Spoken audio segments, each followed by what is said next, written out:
Okey. Assalamualaikum, bismillahirrahmanirrahim. So kita akan memula kelas kita tutorial. Kelas tutorial kita adalah PAD 270 di mana ada perubahan. Okey, kita akan terangkan pada yang pertama, assessment yang pertama iaitu grup projek 1, case study. Case study grup 1 ini adalah is on the express concept and theories on political cultures and landscape in understanding Malaysian politics. So ini bermaksud kita melihat kepada budaya politik dan landscape yang berlaku dalam politik Malaysia. Jadi saya pada hari ini saya melihat bahawa saya mengambil pendekatan bermula daripada bulan Disember hinggalah April. Okey.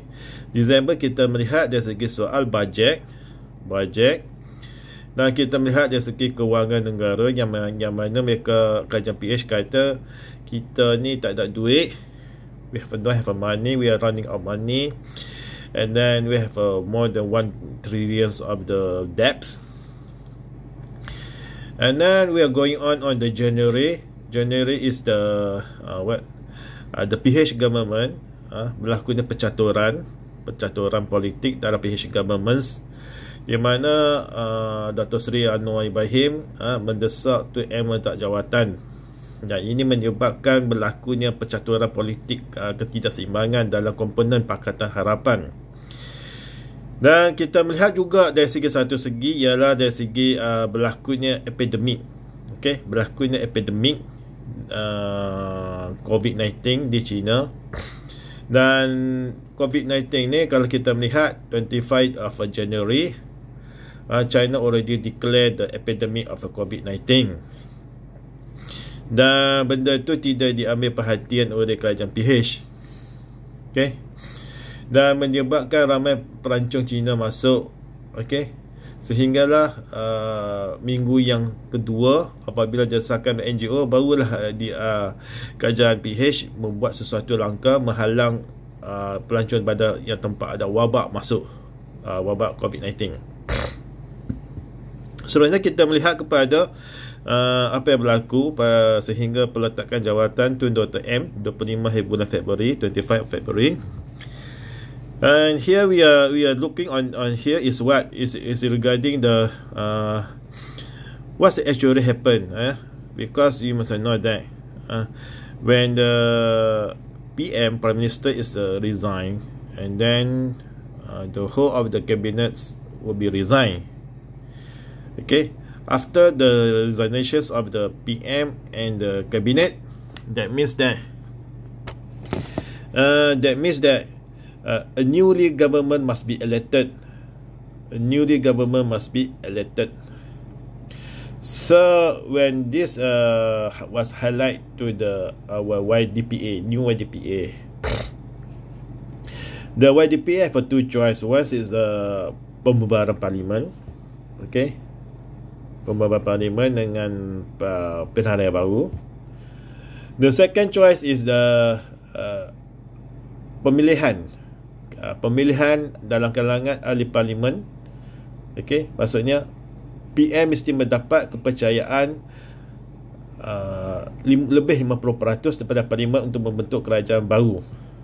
Okey, that means that benda ni lebih baik daripada yang first choice. Benda ni lebih baik daripada first choice. Sebabnya waktu itu kerajaan PH kata kerajaan PH tidak ada duit, ekonomi negara teruk. Okay. Dan apa yang berlaku seterusnya ialah selepas tu Tan Sri Muhyiddin Yassin dapat 114 sokongan ahli parlimen. Okay. Dan dia telah dibenarkan membentuk sebuah kerajaan baru. Okay. Kerajaan baru ni perlu difahami. The new government is, you must understand, is the Bumiputera or Malay governments. Because the Chinese and Indians 90% already elected the DAP. So kalau kita melihat boleh dikatakan 42 ahli-ahli DAP dan termasuk 30 ahli-ahli PKR yang dipilih dalam parlimen adalah dalam kalangan orang bukan Melayu.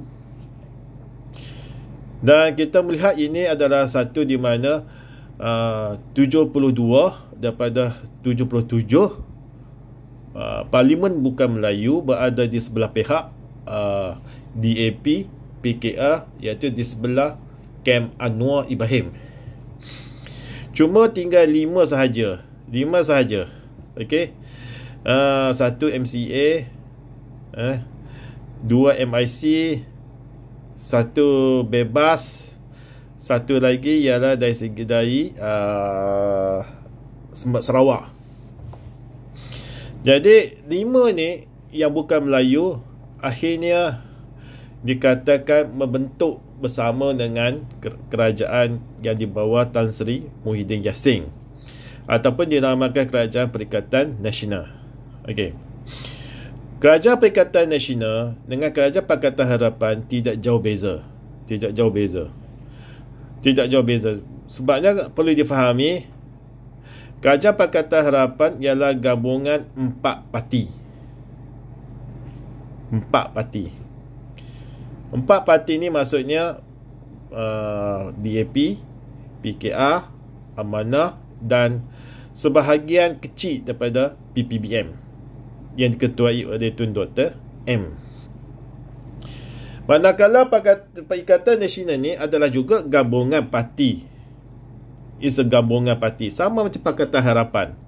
Cuma di sini kita melihat, okey, 22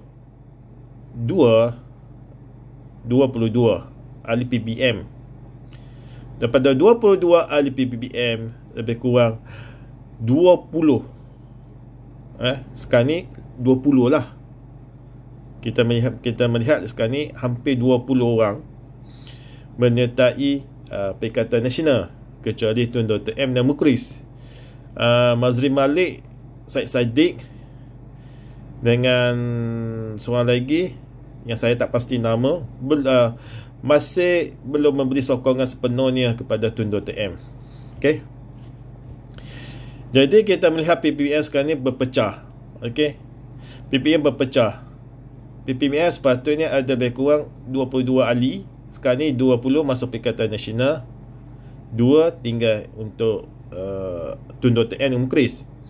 Daripada 20 yang menyertai Perikatan Nasional, ada lebih kurang 3 atau 4 orang yang masih dalam keadaan 50-50.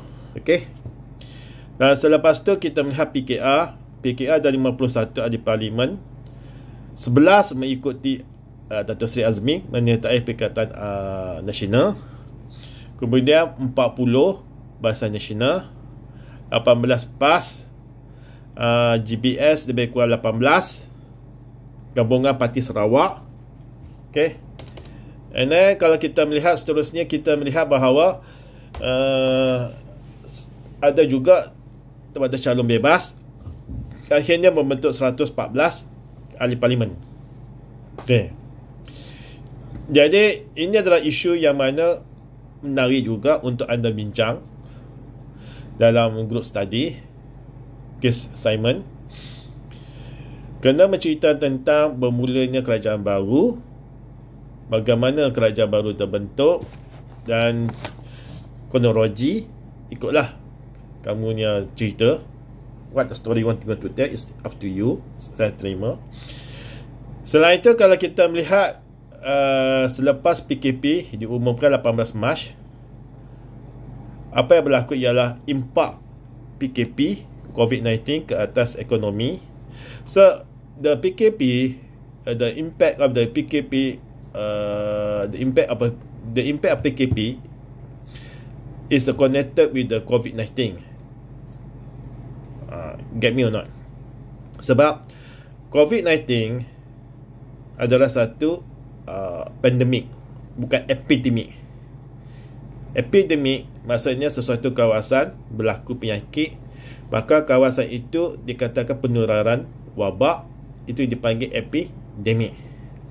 Manakala pandemik, berlakunya sesuatu wabak, penularan wabak itu bukan sahaja ke kawasan itu, tapi menular sehingga ke seluruh kawasan.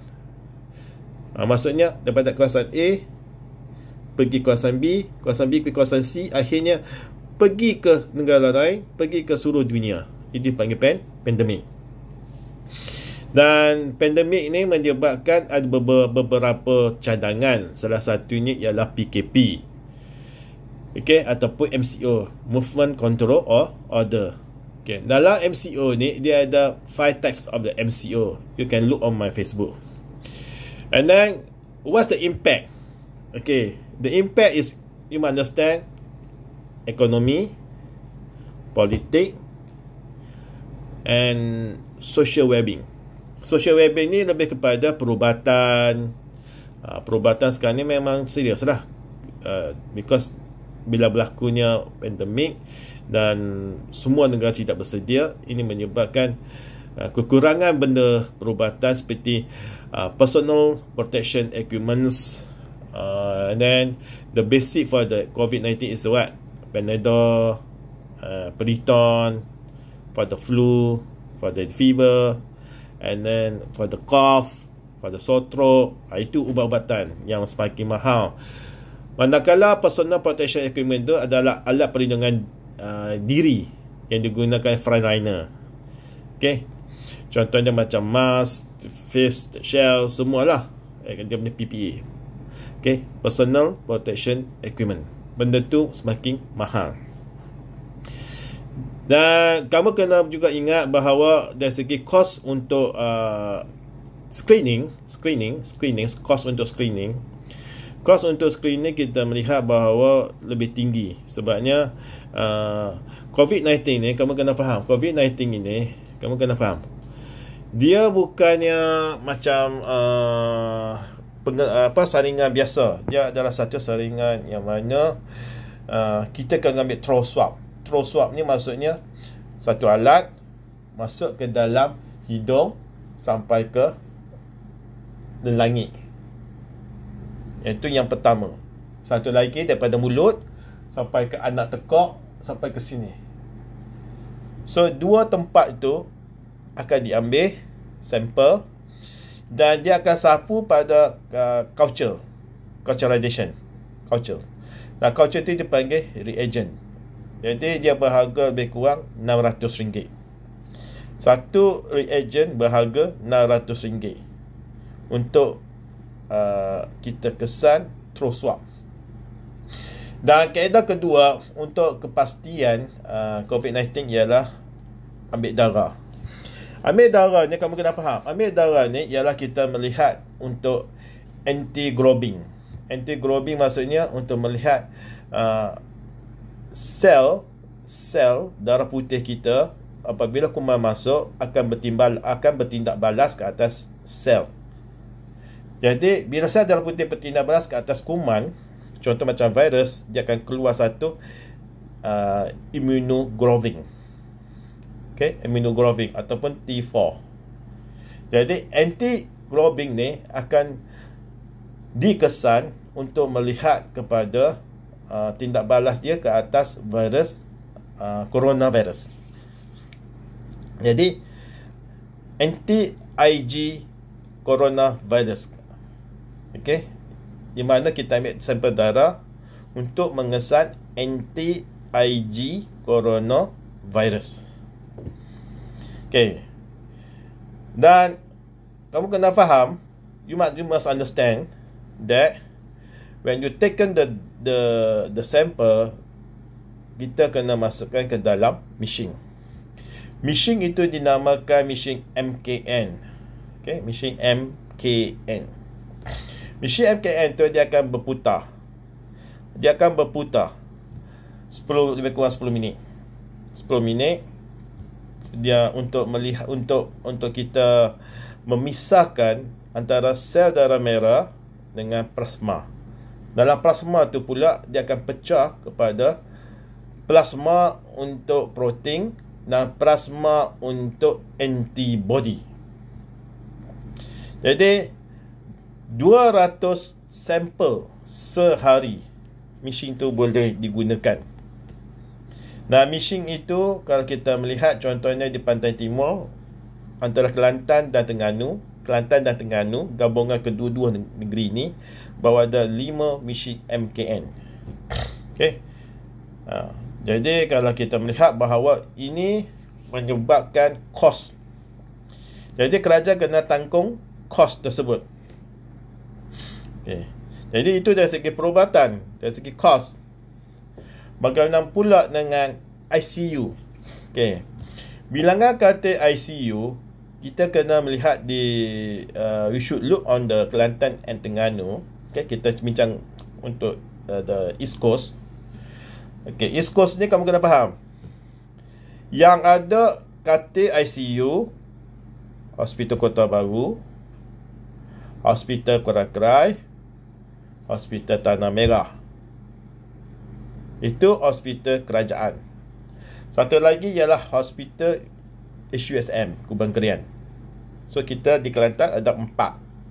Okay. Kelantan ada 4. Di Terengganu, Hospital Kuala Terengganu dengan Hospital Kemaman, yang ada katil ICU 2.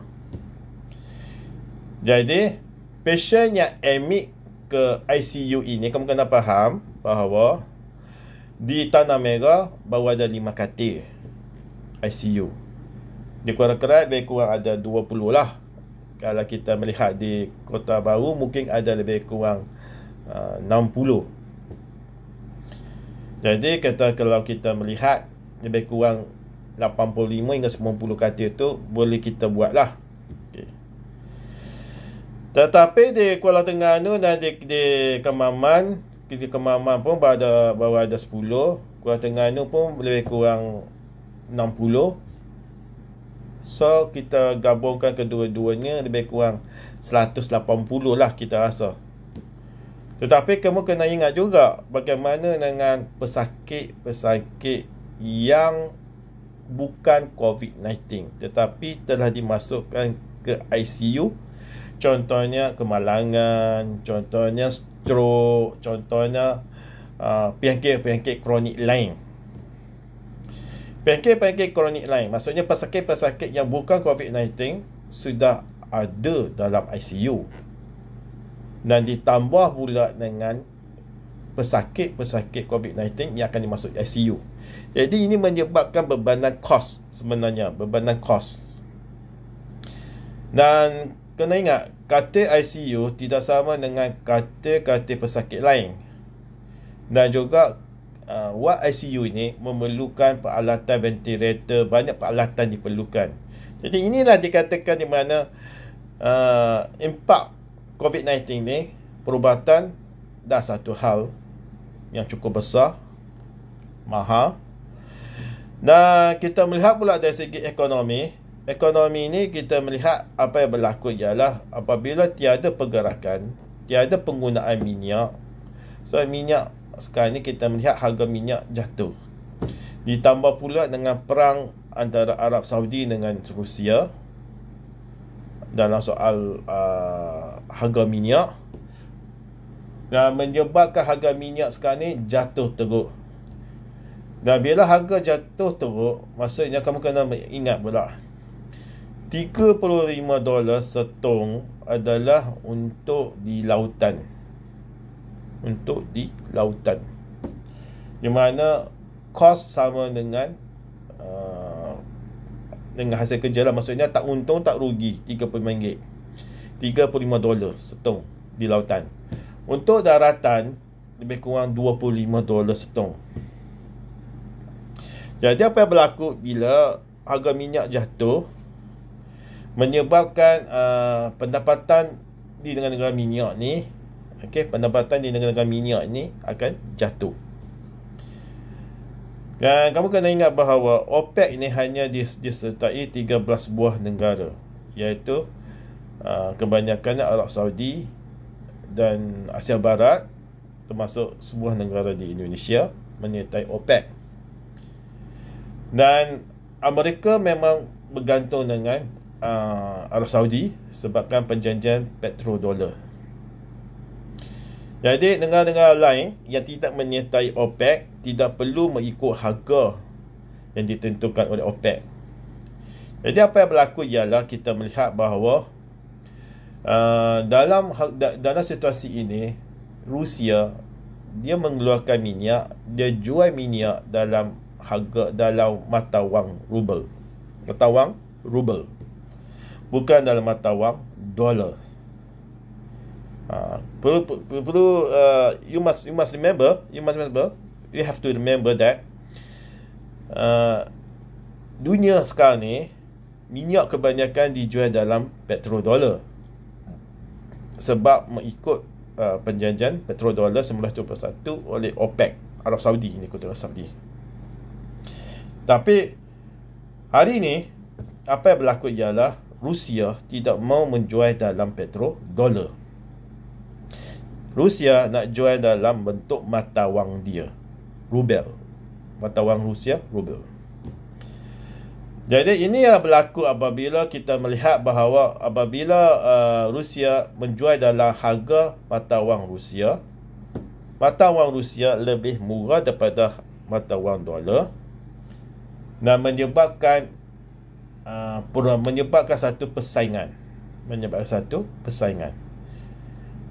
Dan perlu diingat juga bahawa Rusia telah berjaya menyambungkan pelantah minyak daratan yang dijumpai di Siberia, di Asia Tengah, disambung sehingga ke Eropah, sehingga ke Turki. Paip minyak lebih kurang 2,000-3,000 km. Jadi minyak daripada Rusia ini disambung sehingga ke Turki, sehingga ke Laut Hitam, masuk ke Eropah. Jadi harga tu lebih murah. Sebabnya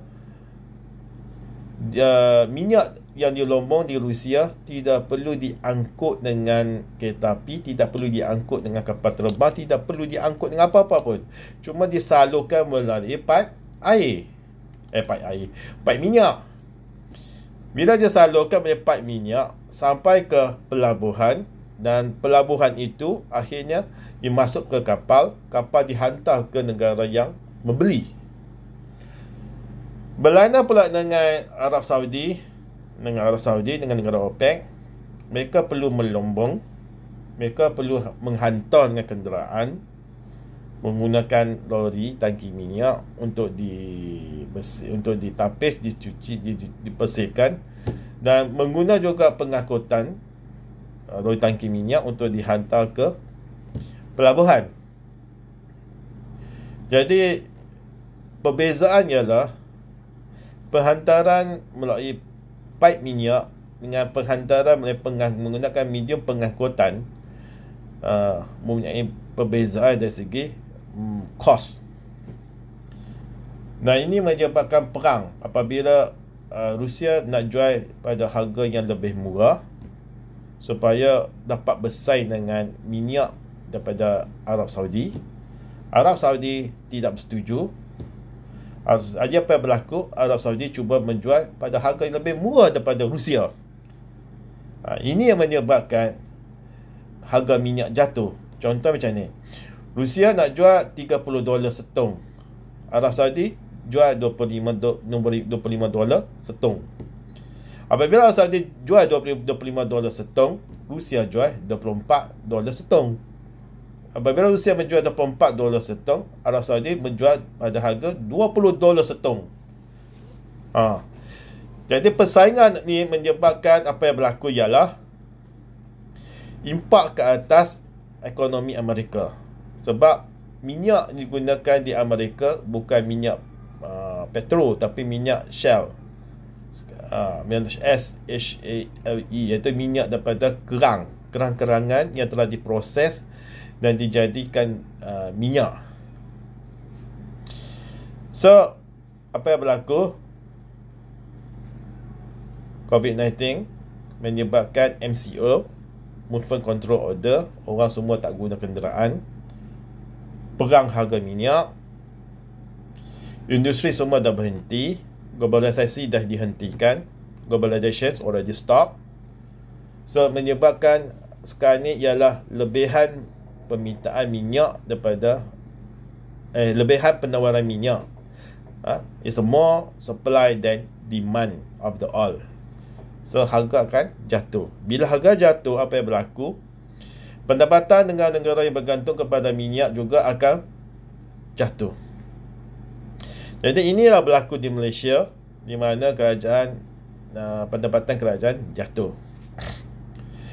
Dan apa berlaku ialah apabila PKP ni ataupun MCO ni dilaksanakan, maka banyak aktiviti ekonomi terpaksa dihentikan. So ekonomi jadi stuck, jadi stand, maksudnya tak gerak langsung. Nah, ini dikatakan impak COVID-19 ke atas ekonomi.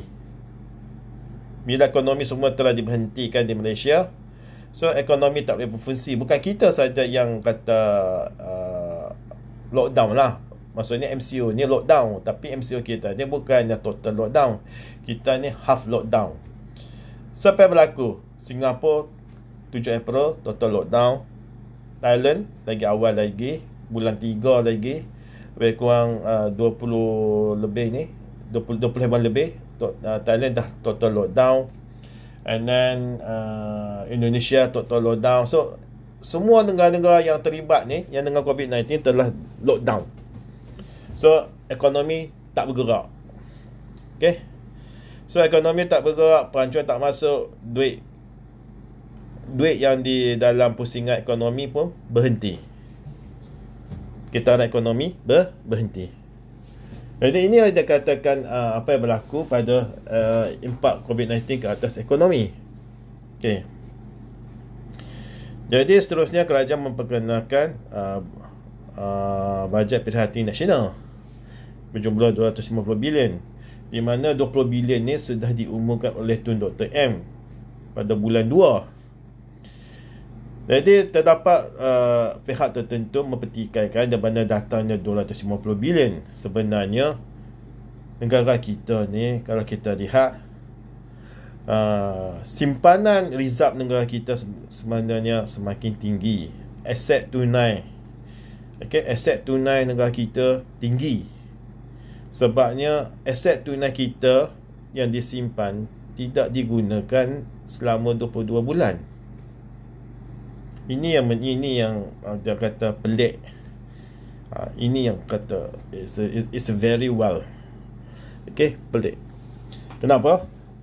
Okay, pelik ni ialah kerajaan PH apabila dia berkuasa, dia kata Malaysia tak ada duit. Jadi dia pinjam duit daripada Jepun. Dia jual aset, dia kata tak ada duit. Tetapi selepas Perikatan Nasional ambil alih, rupanya ada duit banyak dalam negara kita, aset tunai. Jadi tak perlu kita risau sebab 250 bilion tu bagi kita lebih daripada yang kita nak, sebab kita ada banyak lagi duit lagi sebenarnya. Duit ni bukannya duit dalam simpanan, tetapi duit dalam aset tunai dalam tangan kita. Jadi ini menjadi satu isu politik juga. Isu politik. Dari mana datang duit tu? Kenapa kerajaan PH pinjam duit? Itu kenapa kerajaan PH jual aset? Ini memang menarik untuk kamu buat lah. Dan kita melihat pula dari segi apa yang berlaku ialah isu dari segi kalau kita melihat isunya dari segi pelatikan. Ini pun satu yang pelik juga, sebabnya 114 ahli parlimen yang menyokong Tan Sri Muhyiddin Yassin. Okay. 70 diberikan jawatan menteri dan timbalan menteri. Nah, seorang dilantik sebagai duta KAS, iaitu Tuan Guru Hadi Awang. Jadi 71. Dan 25 ahli parlimen dilantik untuk mengetuai GLC. Jadi 25 campur 71 lebih kurang 96. Itu baru 96, tak termasuk yang dalam yang dalam JPM. Jadi bermakna daripada 114 ahli parlimen, lebih kurang 100 mempunyai jawatan. Ini menjadi satu isu, sebabnya adakah strategi ini untuk memastikan mereka menyokong Tan Sri Muhyiddin Yassin? Itu pun satu isu politik, pelatikan dari segi the appointment of the minister and Chief CEO CEO of the GFC, Chief Executive lah. Dan seterusnya, and then we are looking on the other side is isu-isu yang dibangkitkan oleh mantan pemimpin PH, okey, yang mempertikaikan cara pengendalian, okay, the measurements are taken by the PN. They criticize and they says a lot, okay. Itu menjadi satu isu politik, okay. Jadi kita melihat bahawa itulah yang sepatutnya yang anda kena cerita, kena cerita dalam kamu punya group project satu, case study, okay. Dalam case study dan written assignment ini, I just want 5 to 7 page, okay. Times News Romance, font 12, spacing sama ada kamu nak ambil single ke 1.5 ke double, is up to you. Tapi 5 to 7 page, not included difference. Kalau included difference maksudnya 6 to 8 lah, ataupun 7 to 9 lah, okay, reference, okay. Ini dari segi yours group project case study. And then kamu kena tukarkan daripada kamu punya group assignment dan project ni kepada video presentation. Video presentation ni terpulang sebab 5 orang ni, 5 orang kena buat satu video, dan kena gabungkan 5 orang ni menjadi satu video. Maksudnya individu A buat satu video, individu B buat satu video, individu C buat satu video, sampai individu E buat satu video. Lepas tu gabungkan menjadi satu video yang komplit. Itu masuk dalam WhatsApp lah. Sebabnya anything you talk, anything you say, no harmful. Sebab benda itu hanya dalam kalangan kita je. Okay, it's among us. So sesiapa yang viral, kita akan tangkap orang tu, kita ketuk kepala dia. Okay. Sebab saya tak benarkan apa-apa perbincangan dalam ni untuk diviralkan, untuk jadikan isu. Sebab kita kena menjaga dari segi privacy, sebab benda ni sensitif. Okay. Kita kadang kita mengutuk PH. Bagaimana dengan orang PH yang dengar? Mestinya marah. Kalau kita kutuk PN, macam mana pula dengan orang PN dengar? Mesti marah. Okay, akhir menjadi satu isu. Bila jadi isu, masalah pula kita. Jadi kita buat is a privacy, close group and privacy, okay, dalam WhatsApp. Sebab tu saya tak nak buat dalam Facebook. Saya tak nak buat dalam apa-apa saja yang mereka kata lah web best lah, benda lah yang canggih-canggih, kaku kan benda. Sebab kita mengikut teknologi yang selamat lah, yang pernah kita guna senang. Teknologi yang tak pernah kita guna ni, kadang-kadang sometimes kita tak tahu pun apa kelemahan dia. So yang biasa kita guna sekarang ni ialah WhatsApp lah.